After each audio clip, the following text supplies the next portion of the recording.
원투펀치 클래식 2부 시작해보도록 하겠습니다. 야, 좀 전에 그렇게 개판을 쳤는데 요거를 마치 그 아주 뉴스 넘기듯이 이렇게 네. 야. 확실히 이제 에너지는 많이 좋아진 것 같아요. 무슨 에너지? 엄마는 역시 쎄.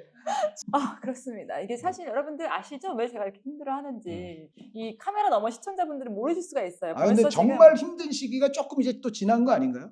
그렇죠. 지난 육아에 있어서. 아, 육아요? 지금 몇 살이죠? 3살이요. 3살. 그러니까 아직 힘들긴 43살 하겠구나. 그리고 그 상금 나이로는 5살. 근데 그 친구보다 여기 더 힘들다는 그런 생각이 들면서 근데 보니까 근데 한 선생님이 결혼 잘했어. 야, 한 선생님이라 그러면 사람들 오해해. 나도 한 선생님. 아 맞다 한 선생님. 아, 여기 네, 여기 같은 저 피예요. 닥터 한 치과 원장님이세요. 여긴 한 선생님이 여긴 준이요. 맞아요. 클래식 2부 시작해 보도록 하겠습니다. 자, 이건 무슨 얘기를 하려고 그러냐면은 이게 또 제작진이 또 이런 거로 주제를 가져왔어요. 내가 감독이 될 상이냐? 왕이 될 상이냐 그거 영화 그거. 네, 근데 주제를 이걸로 해주셨는데 이런 거를 또 해주셨어요. 자, 들어보세요. 미즈노 시게오 일본 후치산 K그룹 회장님이 하신 말씀이 있습니다. 남자로 태어나서 해볼 만한 일이 3가지가 있다. 연합함대사령관, 오케스트라 지휘자, 그리고 프로야구 감독이다. 그 우리 옛날 얘기 아니야? 옛날. 내용은 사실 그렇게 동의는 안 되네요. 아니 저는 연합함대 사령관 굳이 하고 이분은 싶지 않아요. 2차 대전 때 근데 근데 이거를 왜 우리가 제작진들이 가져왔냐라고 한다면 지금 연합함대사령관, 오케스트라 지휘자, 프로야구 감독 여기에서 현대에서는 프리미어리그 감독을 넣어줘야 되지 않을까라고 생각합니다. 제가 왜 이렇게 위에서 했냐. 요즘 그 클래식을 다시 모니터링 해보니까 여기 위를 많이 쓰시더라고요. 그래서 이렇게 한번 해주신 거예요. 알아서 쓰세요. 세계 최고의 리그에서 감독 자리를 맡는다는 거 참 힘들기 때문에 우리가 이런 얘기를 좀 할까 하는데 자, 보세요. 2024-25 시즌 중에 감독이 몇 명 바뀌었는지 아세요? 잘 모르겠네. 너무 많이 바뀌었어. 몇 명 바뀌었는데? 6명 바뀌었어요. 그렇구나. 그리고 지금도 바뀌고 있잖아요. 생각만큼 많이 바뀌진 않았네. 그러게. 지금 평균을 해보니까 현재 감독들의 평균 재임 시간이 극단값 상위 2팀, 하위 2팀을 제외하고 평균값을 구하면 약 1년 7개월이라고 합니다. 상위 2팀은 펩 가르디올라와 아르테타 그렇죠. 감독일 거고요. 우리가 그런 얘기 하잖아요. 시간을 줘야 한다. 근데 시간을 안 주고 있습니다. 1년 7개월이라는 게 시간을 준 걸까요? 안 준 걸까요? 물론 이게 현재 있는 감독들의 어떤 이 재임 기간을 가지고 논할 때 약간 함정은 온 지 얼마 안 되는 사람은 사실은 이거보다 뭐 현격히 늘어날 수도 있는 그쵸. 거니까라는 생각은 드는데 어쨌든 그 질문의 취지에 맞게 이제 대답을 해보자면 아유 이거는 뭐 정답은 없다고 생각이 돼요. 그러니까 이거 약간 좀 조크성으로 대답하면 감독 재임 기간으로 가장 좋은 시간 27년. 예? 알렉스 퍼거슨. 86년에 시작해서 2013년에 은퇴했잖아요. 27년 정도 있었어요. 그러면서 팀에 38개의 우승 트로피를 안겨줬죠. 근데 그거는 퍼거슨이니까. 아니 그렇죠. 이분이 27년 있는 동안 미국이 대통령이 5명이 바뀌었고요. 영국이 총리가 5명이 바뀌었어요. 근데 맨체스터 유나이티드 팬들 지금도 퍼거슨이 한 15년만 젊었어도 뭐 이 얘기들을 하시잖아요. 그리고 실제로 2013년 이후에 맨체스터 유나이티드가 팬들이 원할 만큼의 큰 트로피가 없고요. 뭐 감독의 그 연한에 그렇게 뭐 딱히 우리가 규정 지을 수 있는 기준이 있냐, 뭐 2년이 적당하다, 뭐 아니다, 뭐 얘기할 수는 없는 것 같은데 다만 이건 있는 것 같아요. 그 클롭 감독을 저는 좀 떠올려 보면 클롭 감독이 처음에 딱 왔을 때 이제 시즌 시작하고 조금 지나서 왔죠. 2015년에. 전체적인 그 시즌 순위나 뭐 실적으로 보면 사실은 클롭 감독이 첫 시즌의 성적만으로는 그렇게까지 엄청나진 않았어요. 그런데 이게 있어요. 상당히 좀 빈약해 보이고 부족해 보였던 리버풀의 스쿼드를 가지고서 뭔가 팀이 달라지고 있어.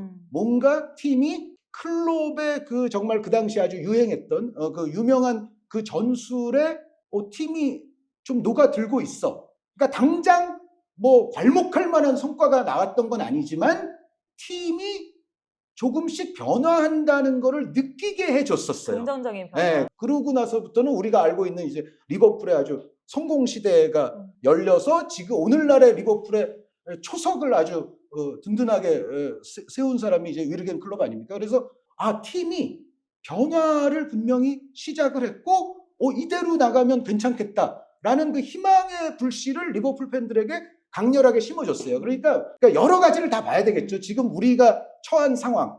본머스 같은 경우에는 아무리 부유한 클럽들이 많고 막 돈이 쏟아지는 프리미어리그를 할지라도 본머스 같은 데는 명확한 한계가 있는 팀이잖아요. 근데 이라올라 감독 칭찬받으면서 잘하고 있죠. 본머스가 할 수 있는 거의 최선을 하고 있다고 보여져요. 그러니까 우리가 감독을 평가할 때는 어떤 그 팀이 갖고 있는 리소스, 자원이 어느 정도냐, 이 팀이 돈을 쓸 수 있는 한계는 어느 정도이며 갖고 있는 선수는 어느 정도이며 또 이 팀이 이제 영입할 수 있는 선수들의 레벨은 또 어느 정도이며 모든 이런 여러 가지 점을 고려를 해서 그거에 이제 가성비 있는 성적이 나오면 뭐 트로피가 없어도 이 사람은 잘한다고 얘기를 우리가 해줘야 되고 우리 뭐 이정효 감독 잘한다고 하는 것도 사실은 다 그런 차원이 결부가 되는 거잖아요. 이게 뭐 트로피를 당장 가져와서 뭐 그런 거라기보다도 그래서 모든 감독은 이제 상대적으로 어떤 배경과 환경에 따라서 평가해야 되긴 해요. 그런데 결국 이 감독을 바라보는 아주 공통적인 그 기본은 제가 좀 전에 클롭 감독 그 리버풀 초기 시절 얘기한 것처럼 이 사람이 팀을 지금 좋은 방향으로 바꿔놓고 있다는 확신이나 희망을 팬들에게 주느냐 못 주느냐가 결정적이다. 그거를 1년이 지나고 2년이 지나도 못 주면 뭐 1년 7개월 아니라 그보다 더 빨리도 사실은 경질을 할 수도 있다고 보고요. 퍼거슨 감독도 뭐 다들 아시지만 이제는 그 맨체스터 유나이티드 초기에는 사실 어려움이 있었거든요. 이거를 이제 기다려줄 수 있느냐 없느냐 그 기간이 언제냐에 대한 확연한 정답은 없지만 감독이 보여줘야 될 거는 어쨌든 팀을 변화시키고 있다는 그런 인상. 그거는 최소한 하고 있어야 이 사람에게 이제 연한을 더 부여하느냐 마느냐가 이제 결정이 될 거다. 네. 저는 그렇게 말씀드리고 싶어요. 근데 한 의원님 얘기를 들었을 때 위원님은 굉장히 깊은 걸 생각하시고 많이 보셨던 분이고 저는 굉장히 짧은 시간에서 이렇게 흐름을 보면 그렇게 희망을 주는 감독도 있었지만 뭐 이 감독의 자질만이 아니라 뭐 내부적인 문제라든지 뭔가 리빌딩하는 과정에서 갑자기 계속 안 좋다가 막 바꿔라 막 이런 얘기를 듣다가 갑자기 다음에 확 잘해지고 이러는 경우도 저는 또 맨유 얘기하시는 거예요? 안 좋다가 갑자기 확 잘해진다? 응? 다음에 이렇게 리빌딩 같은 경우에 또 막 이렇게 좀 막 네. 고생을 하다가 근데 만약에 이제 경질이 되더라도 사실 돈 때문에 이제 경질을 못 하거나 그런 시대는 아니거든요. 위약금은 낼 돈은 다 있어요. 지금 뭐 중개권료 배분만 해도 지난 시즌 기준으로는 3천억 들이 다 넘어가기 때문에 네네. 선수 이적료나 뭐 주급이나 이런 거 고려하면 사실 감독의 위약금 이런 거는 그런 거 감수하면서 충분히 할 수 있는 자본이 있습니다. 그러다 보니까 이제 단호하게 결정하는 구단들은 좀 바로바로 경질을 하는 그런 기한들이 짧아지겠죠. 그 계약 기간이라는 데 감독이 있어도. 그런 부분이지만 맨유 같은 경우는 그런 것 같아요. 보드진이 같이 엮여 있는 경우는 상당히 좀 심각하게 조심스럽게 지금 계속 가고 조금만 더 지켜보자 뭐 이런 쪽으로 가고 있는 것 같고 모르겠어요. 요즘에 보면은 젊은 감독들이 매물로 많이 또 나오고 있어요. 너무 전술적인 역량만 강조하는 캐스팅들이 좀 이루어지고 있는 것 같아요. 맨유도 그렇고 뭐 첼시의 마르스카 감독도 그렇습니다. 지금 얘기가 난 웃겨가지고 네. 결국엔 첼시로 첼시를 넘어가고 넘어가고 있는데 있어. 나는 마레스카에게 나도 불만이 굉장히 많다. 지금 맨유 얘기할 때냐? 지금 약간 그런 느낌이에요. 아니 그런 얘기는 아니고 제가 아니 지금 맨유 제가 얘기하고 감독만 싶은 주인공이 거는 아니에요. 예를 든 거지만 보면은 요즘은 전술가 너무 포메이션 전술 이런 부분 그 다른 리그에서 성과를 냈던 이런 부분만 강조를 하다 보니까 축구에서 중요한 피지컬도 중요하고 물론 택티컬 전술적인 부분도 중요하지만 멘탈리티 우리가 흔히 얘기하는 정신력 이런 부분들 되게 중요하거든요.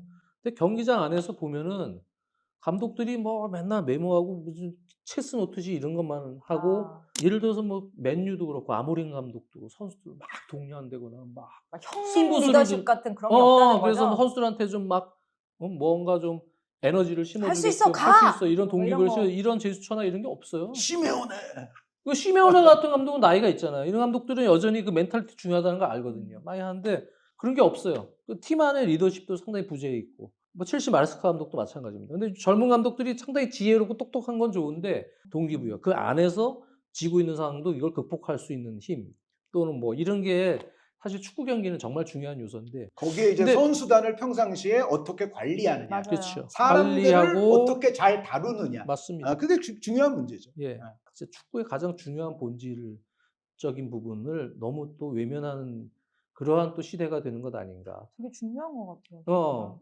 이런 느낌까지 받습니다. 사실은 네, 감독의 능력이 있어서. 전술 이런 거 당연히 중요해요. 그렇죠, 당연히 중요하죠. 중요하고 요즘은 또 전술에서 또 크게 뒤지면 뭘 또 하기가 좀 쉽지 않은 세상이거든요. 점점 시대가 그렇게 트렌디하게 빠르게 흘러가기 때문에 전술이나 이론이 중요하지 않다 그건 그거는 아니지만 기본으로 좀 장착이 돼 그렇죠. 있어요. 이거는 어느 정도 분명히 기본 이상 있어야 되는 건 사실이고요. 빅클럽을 맡으려면. 근데 저도 장 의원님에게 굉장히 공감하는 게 축구가 여러 가지 요소로 구성이 된 하나의 일종의 종합 예술 같은 거거든요.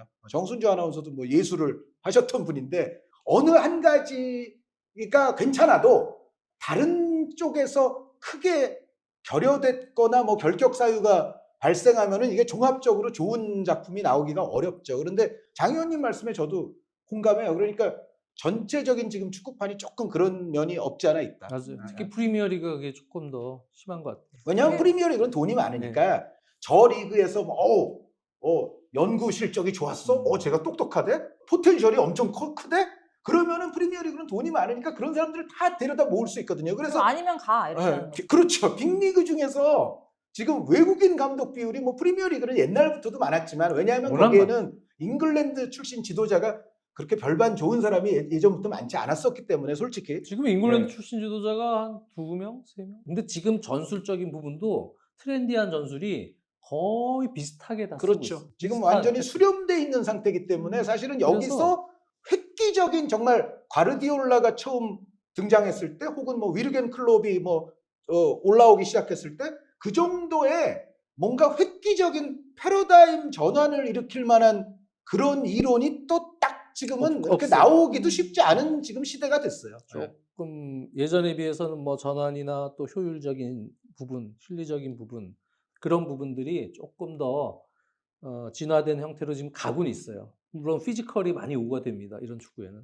그래서 중위권, 중하위권 팀들이 상당히 피지컬적으로 강팀들을 괴롭히고 효율적인 결과를 내는 경우가 많긴 하지만 다들 요즘엔 또 그런 게 어떻게 보면 어느 정도 과도기 단계가 지나서 많이 비슷한 축구들을 또 하고 있는 거예요.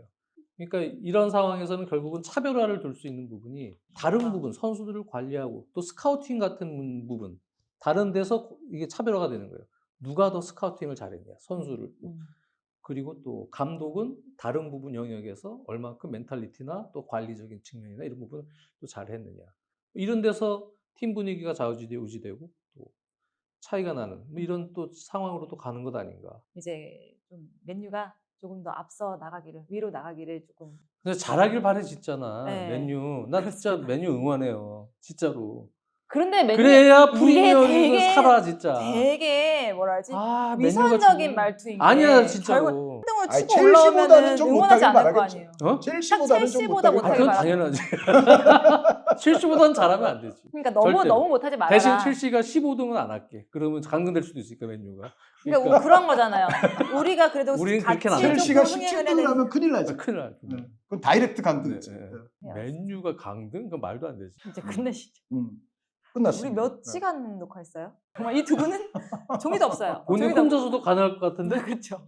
오늘의 그 폼이면 아니 정순지 아나운서도 1시간 43분에 그러니까 한 30분 이상은 지분이 있어. 맞아. 아니 여러분들 왜 그러냐면은 제가 진짜 원투펀치를 하면서 혹독하게 정말 트레이닝을 받았거든요. 그래서 옛날에는 진짜 어떤 방송도 할 수 있어 이거. 하면. 옛날에는 정말 이 1시간 반 동안 네 이렇게밖에 못했어. 아무 말도 안 했어. 진짜 내 지분이 1분도 안 됐어. 근데 그러다 보니까 정순주 왜 이렇게 말이 없냐? 넌 나가라. 뭐 이런 얘기가 여기 댓글에 있더라고요. 그래서 아 내가 뭐라도 해서 살아남아야 되겠다라고 하면서 이렇게 얘기를 하다 보니까 어느 순간 어떤 방송도 어떤 행사도 어떤 것도 다 할 수 있게끔 여기가 보면은 장난 딱 아니에요. 여자 아나운서들이 진짜 남자들 군대 갔다 온 것 같은 군대 조직에 지금 몇 부합하는 년째야? 능력, 지금 5년째네 5년째. 인내심 뭐 이런 것 여기서 다 배워서 극복하는 그치. 정신력. 그래갖고 여기서 아이. 출신들이 아영이도 가서 결혼생활 그쵸. 잘하고 있잖아. 인내심. 어떤 방송도 할 수 있어. 어떤 방송? 우리를 건드릴 수 있으면 어떤 방송? 이걸 하면서 정말 많이 들었어요. 진짜 방송. 두 분 건강하시고요. 건강해.